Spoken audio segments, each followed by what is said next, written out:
Күйеуімнің соңғы ұтылысы біздің бүкіл өмірімізді өзгертті. Апай, Ерлан аға үйде ме? Түнгі сағат 11-ден асып кеткен. Есіктің ар жағынан естілген ер адамның қарлығыңқы дауысы жүрегімді шым еткізді. Есікті аздап ашып қарасам, екі бейтаныс жігіт тұр екен. Екеуі де қара киінген. Бірі темекісін аяқ астына тастап, екіншісі маған тесіле қарады. Жоқ, ол жұмыста шығар. Сіздер кімсіздер? Дедім абыржып. Жігіттердің бірі мысқылдай күліп, жұмыста емес, бізден тығылып жүр. Айтыңыз, қайда екен деді. Мен ештеңе түсінбей, сіздер қателескен сияқтысыздар. Күйеуім құрылыс компаниясында бөлім басшысы. Не болды өзі? Дедім. Олар бір-біріне қарап алды. Демек сіз ештеңе білмейді екенсіз. Сол сөзден кейін менің жанымда белгісіз қорқыныш биледі. Не туралы? Жауап орнына әлгі жігіт қалтасынан бүктелген қағазды алып қолыма ұстатты. Қағаздың үстінде үлкен әріптермен қарыз міндеттемесі деп жазылып тұр екен. Төменгі жағында Ерланның қолы. Менің көзім қарауытып кетті. Осыдан 3 ай бұрын біздің өмірімізге сырт көз қызығатын.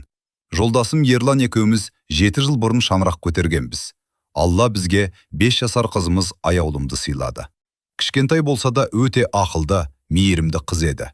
Біз жаңа пәтерге көшкенімізге 1 жыл ғана болған. Ерлан жақсы жалақы алатын. Мен сұлулық салонында тырнақ әрлеуші болып жұмыс істейтінмін. Ақшаға қатты мұқтаж болған емеспіз. Апта сайын қызымызды саябаққа апарамыз. Демалыс сайын ата-анамызға барып қайтамыз. Өміріміз тыныш еді. Бірақ қазір ойласам, бәрі сол кездің өзінде басталып кеткен екен. Мен тек байқамағанмын. Бір күні кешкі ас ішіп отырғанымызда Ерланның телефоны безілдеп қоя берді. Ол экранға бір қарады да, түрі бірден өзгеріп кетті. Кім екен? Дедім. Жұмыс. Телефонын алып балконға шығып кетті. 5 минут өтті. 10 минут өтті. Қайтып келгенде жүзі бозарып кеткен. Не болды? Ештеңе. Бірақ ол сол түні көз ілмеді. Таңға дейін аунап-қунап шықты. Келесі апталарда оның мінезі өзгере бастады. Бұрын жұмыстан кешікпейтін, енді түн ортасында келетін болды. Үйге кірген бойда жуынатын бөлмеге кіріп, телефонын құшақтап отырады. Біреу хабарласса, міндетті түрде сыртқа шығып сөйлеседі. Мен, бір проблема бар ма? Деп сұрасам, шаршадым, болды, деп әңгімені жауып тастайтын. Бір күні қызымыз, әке, ертең циркке барамыз ба деп сұрады. Ерлан күлімдеп, әрине қызым, деп уәде берді. Аяулым сол қуанышпен түні бойы ұйықтай алмады. Бірақ ертеңінде Ерлан таңертең ерте кетіп қалды. Кешке дейін келмеді. Телефоны өшірулі. Қызым терезеден көз алмай күтті. Түнгі 9-да ғана келді. Киімі мыжылған, көзі қызарған, аузынан темекінің иісі шығып тұр. Әке, циркше? Қызымның жанары мөлдіреген күйі оған қарады. Ерлан үнсіз қалды. Кешір қызым. Аяулым ештеңе демеді. Бөлмесіне кіріп, есігін жауып алды. Мен оның жастыққа бетім басып, жылағанын анық естідім. Сол күннен кейін жүрегім мазасыздана бастады. Бірде банктен хабарлама келді. Картамыздан 300 000 теңге шешілген. Мен Ерланға телефон соқтым. Ақша қайда кетті? Жұмысқа керек болды. Неге айтпадың? Кейін түсіндірем. Қысқа ғана жауап болды. Бірнеше күннен кейін алтын сырғамды іздеп жүріп таба алмадым. Ерлан, менің сырғамды көрдің де? Жоқ. Үйден жоғалып кетіпті. Бәлкім басқа жерге қойған шығарсың. Мен бүкіл үйді ақтардым, таппадым. Бірақ дәлел жоқ болғандықтан үндемедім. Кейде түнде оянып кетемін. Ерлан қасымда болмайды. Ас үйде жалғыз өзі телефонға үңіліп отырады. Экраннан түрлі сандар жылтылдап көрінеді. Мен кіргенде дереу өшіріп тастайды. Ұйықтамадың ба? Жай ғана жамалық қарап отырмын. Сенгім келетін. Өйткені ол менің күйеуім еді. Бір күні жұмыста отырсам құрбым. Мәдина, күйеуімді кеше бір ойын клубының алдында көрдім деді. Мен күліп жібердім. Жоқ, шатастырған шығарсың. Жоқ, өз еді. Мен үндемедім. Үйге келген соң сұрадым. Кеше қайда болдым? Жұмыста. Біреу сені ойын клубының алдында көріпті. Ол ашуланып кетті. Енді маған аңды ұйымдастырдыңдар ма? Мен жай сұрудадым. Сен маған сенбейсің. Сол түні ол көрпесін алып, қонақ бөлмесіне барып жатты. Келесі күні кешке тағы да әлгі екі бейтаныс адам келді. Бұл жолы олардың жүзіндегі күлкі жоғалып кеткен. Ерлан келді ме? Жоқ. Айтыңызшы, оның әйелі сіз бе? Иә. Жігіттердің бірі ауыр күрсінді. Біз сізге жанымыз ашыптыр.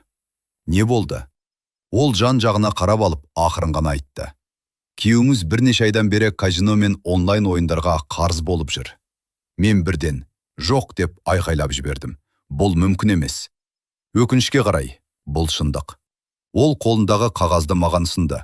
Қағаздың жоғарғы жағында Ерланның аты жөні анық жазылып тұр. Төменде миллиондаған теңге көлеміндегі қарыз сомасы көрсетілген еді. Менің аяқ астымнан жер сырып кеткендей болды.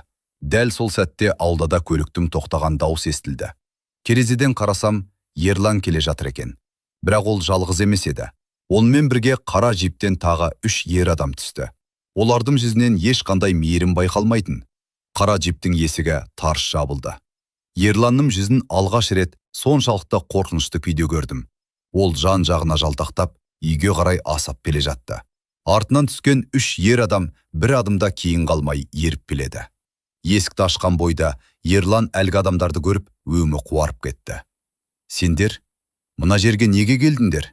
Деді даусы дірілдеп. Ер адамдардың бірі суық үнмен жауап қатты. Телефоныңды көтермеген соң өзіміз келдік. Мен антарылып тұрмын. Ерлан, бұлар кімдер? Ол маған қарамады. Гүлнұр, сен ішке кірші. Жоқ, алдымен не болып жатқанын айт. Сол кезде әлгі ер адамның бірі қалтасынан қағаз шығарып, Ерланның алдына тастады. Міне, соңғы мерзім өтті. Енді ақшанды қайтарасың. Болмаса, басқа жолмен аламыз. Маған тағы 2 күн беріңдер, деп жалынды Ерлан. 2 күнді сен 1 айдан бері сұрап білесің. Менің жүрегім тарс-тұрс соғып кетті. Қандай ақша, қандай қарыз? Ешкім үндемеді. Ақыры әлгі ер адам маған бұрылып. Апай, сіздің күйеуіңіз бізден бірнеше миллион теңге қарыз алды. Онлайн казиноға ұтылып қалды. Басында аз еді. Кейін қайтарып аламын деп пақ ойнады. Сөйтіп, қарыз үстіне қарыз жиналды. Мен басымды шайқадым. Жоқ, Ерлан ондай адам емес. Ер адамның жүзіне аяныш ұялады. Біз де алғашында солай ойлағанбыз. Олар кеткен соң үйдің іші өлі тыныштыққа айналды. Бұл өтірік қой, я? Дедім әрең сөйлеп. Ерлан үнсіз отыр. Айтшы. Ол басын төмен түсірді. Я, бірақ сөз. Бірақ сол сөз 7 жылдық сенімімді күл талқан етті. Қанша? Ұзақ үнсіздіктен кейін 11 миллион. Мен орындыққа отыра кеттім. 11 миллион. Бұл біздің бірнеше жыл жинаған ақшамыздан да көп. Неге? Ерлан көз жасын сүртті. Алғашында жай қызық үшін бастадым. 1000 теңге салдым, ұтып кеттім. Одан кейін тағы ұттым. Өзімді тоқтата алмадым. Кейін ұтыла бастадым. Жоғалтқанымды қайтарам деп тағы ақша салдым. Мен оның сөзін бөліп жібердім. Сонда үйден жоғалған ақшалар? Я, алтындарым. Ол үндемей басын изеді. Көзімнен жас ыршып кетті. Сол түні мен мүлде ұйықтай алмадым. Қасында жатқан адам бөтен біреуге айналғандай еді. Ол тыныш жатқанмен, менің ойым сан саққа жүгірді. Тағы не жасырды? Шынымен бәрін айтты ма? Таңертең банктен тағы қоңырау келді. Сәлеметсіз бе? Сіздің несиеңіз бойынша төлем мерзімі өтіп кетті. Қандай несие? 1.800.000 теңге көлеміндегі тұтынушылық несие. Менің денем мұздап кетті. Мен ешқандай несие алған жоқпын. Қызметкер құжаттағы мәліметтерді оқып шықты. Несие. Менің атымнан рәсімделген. Телефон қолымнан түсіп кете жаздады. Ерланға бұрылдым. Сен менің атымнан несие алдың ба? Ол көзін тайдырып әкетті. Сол сәтте мен ең қорқынышты шындықтың әлі толық ашылмағанын түсіндім. Таңғы үнсіздікті менің дірілдеген дауысым бұзды. Ерлан, менің атымнан несие алдың ба? Ол үнсіз тұрды. Жауап бермеген сайын менің қорқынышым күшейе түсті. Жауап бер. Ақыры ол жай ғана. Иә, деді. Бір сәтке уақыт тоқтап қалғандай болды. Қалай алдың? Мен ештеңеге қол қойған жоқпын ғой. Электронды қолтаңбаңды пайдаландым. Мен аңтаң болып оған қарадым. Сен менің ЕЦК-ны рұқсатсыз қолдандың ба? Басқа амал қалмады. Басқа амал қалмады ма? Әлде сен тағы да ойын ойнағың келді ме? Ерлан үндемеді. Сол үнсіздік бәріне жауап болды. Мен бірден құжаттар салынған тартпаны аштым. Паспорттар орнында. Бірақ электронды қолтаңбаның флешкасы жоқ. Ол қайда? Менде қашаннан бері? 2 ай болды. 2 ай. 2 ай бойы мен ештеңе білмей өмір сүріппін. Сол күні жұмысқа бара алмадым. Басым айналып, қолым қалтырап кетті. Құрбым Айман хабарласты. Даусын біртүрлі ғой, не болды? Мен бәрін айтып бердім. Айман ұзақ үнсіз қалды. Гүлнұр, бұл тек ойын емес сияқты. Қалай? Егер ол сенің атыңнан несие алып жүрсе, мүмкін басқада құжаттарға қол жеткізген шығар. Осы сөзден кейін жүрегім тағы шым ете қалды. Кешке мен барлық банк қосымшаларын тексере бастадым. Бірінен соң бірі белгісіз аударымдар шықты.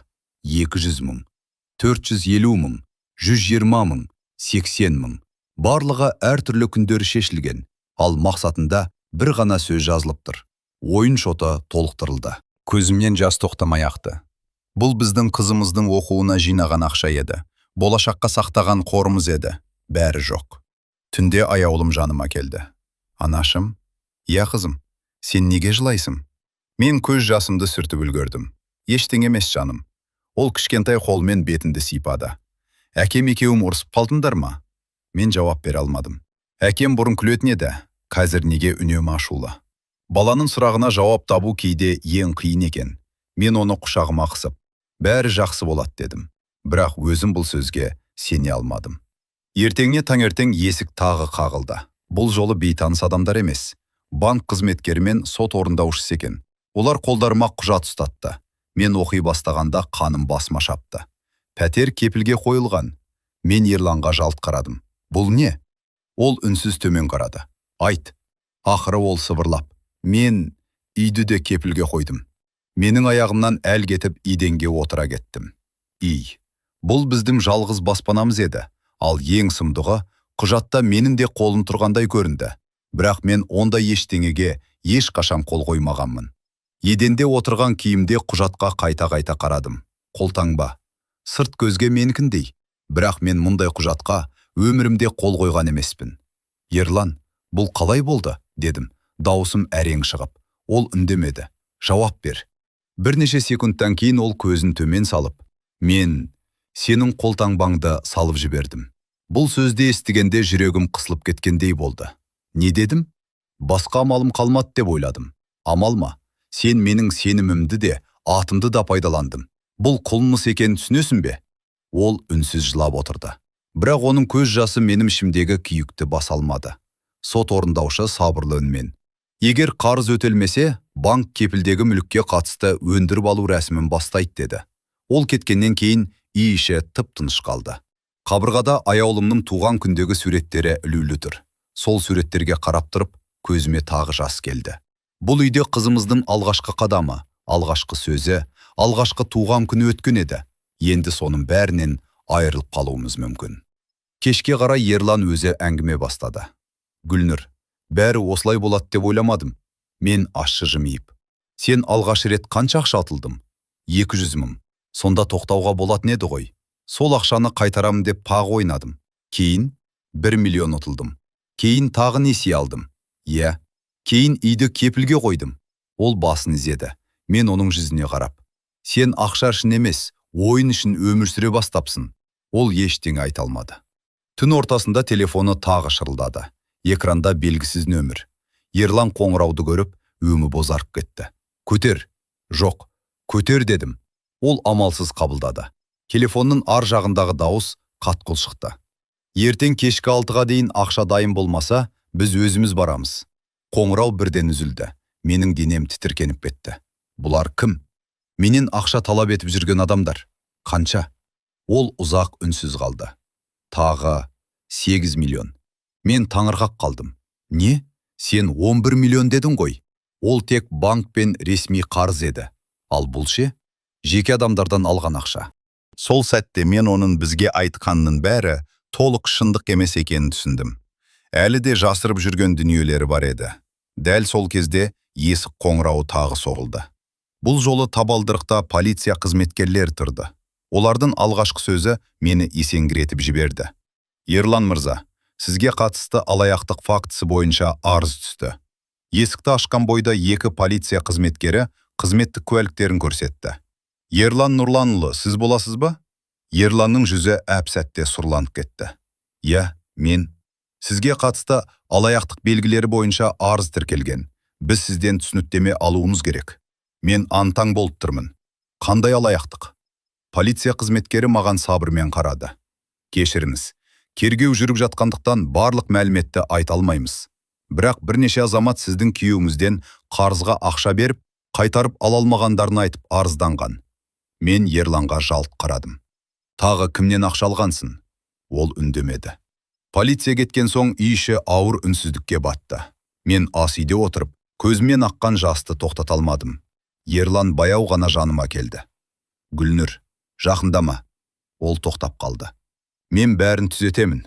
Мен күліп жібердім. Бірақ бұл күлкіде қуаныш емес, күйініш бар еді. Немен түзетесің? Үй жоқ, ақша жоқ, сенім жоқ. Не қалды бізде? Ол жауап бере алмады. Сол түні мен қызым аяулымды құшақтап ұйықтадым. Түнгі сағат 3 шамасында оянып кеттім. Ерлан төсекте жоқ. Ас үйде бос. Дәліздегі шкаф ашық тұр. Кейбір киімдері жоқ. Жүрегім бір жамандықты сезді. Үстелдің үстінде бір ғана хат жатыр екен. Қолым дірілдеп қағазды аштым. Гүлнұр, кешір мені.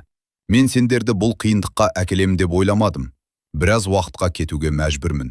Егер осында қалсам, бәріме қауіп төнеді. Қызымызға мені жек көрмеуді үйретші. Бір күні міндетті түрде бәрім қайтарамын. Хатты оқып болғанда көз жасым еріксіз төгілді. Ол қашып кеткен еді. Таңертең әлгі қара джип тағы келді. Бұл жолы есікті ашуға қорықтым. Бірақ қоңырау қайта-қайта соғылды. Есікті ашсам, кеше келген адамдар. Ерлан қайда? Білмеймін. Олар маған сенбегендей қарады. Егер жасырсаңыз, бұл сізге де қиын болады. Мен рас айтамын, ол түнде кетіп қалды.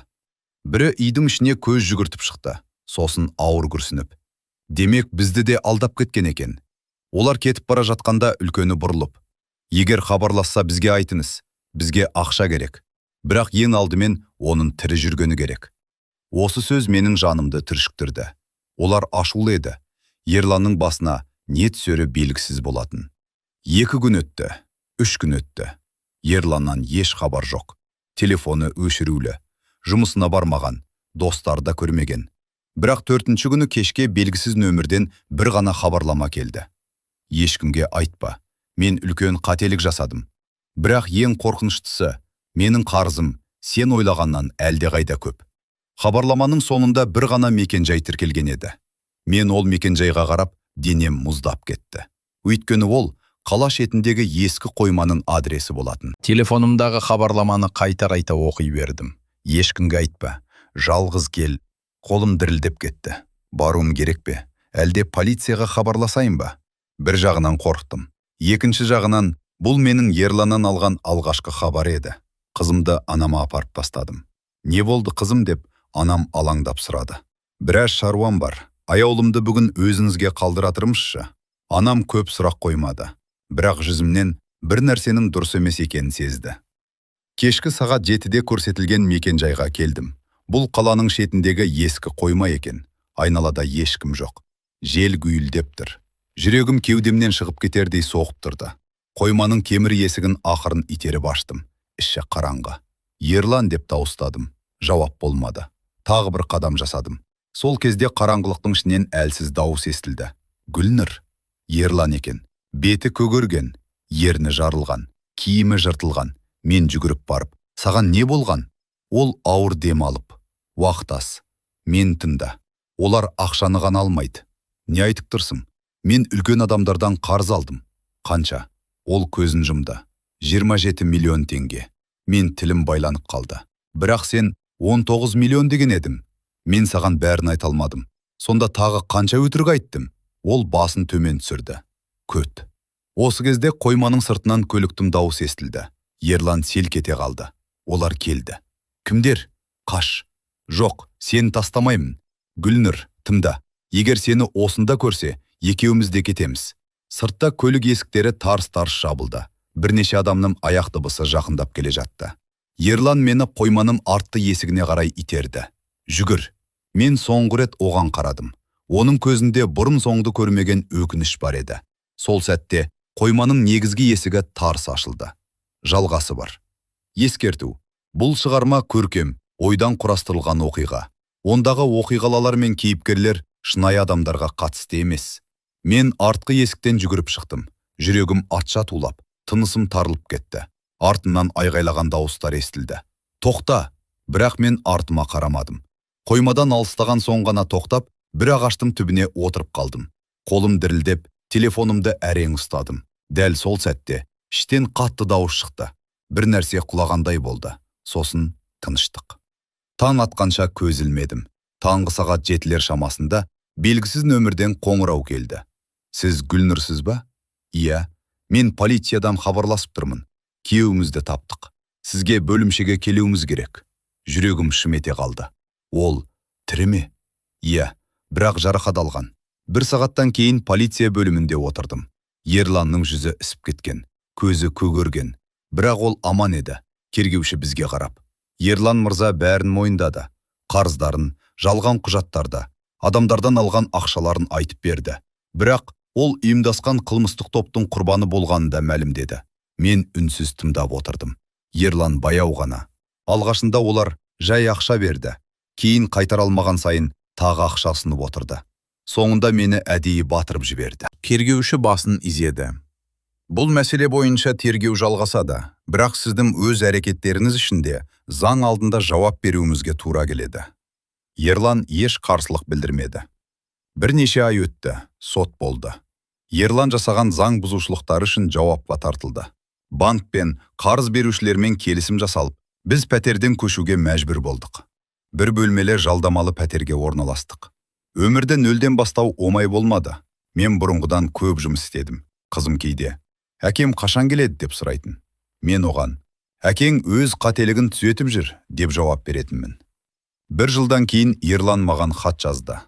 Мен сенің кешіріміне лайық емеспін. Бірақ аяулым өскенде, оның әкесі қателігін мойындап, өзгеруге тырысқанын білсе екен. Ойынға тәуелділік менің өмірімді ғана емес, сендердің де өмірлеріңді қиратты. Ешкім менің жолымды қайталамаса екен. Хатты оқып отырып көзіме жас келді. Мен оны кешірдім. Бірақ кешіру бәрін бұрынғы қалпына келтіру деген сөз емес екенін түсіндім. Мен енді өзім мен қызымның болашағын ойлауды таңдадым. Сол күннен бастап бір нәрсені анық ұқтым. Ойын құмарлық адамның ақшасын ғана емес, сенімін, отбасын және ең қымбат адамдарын да ұрлайды.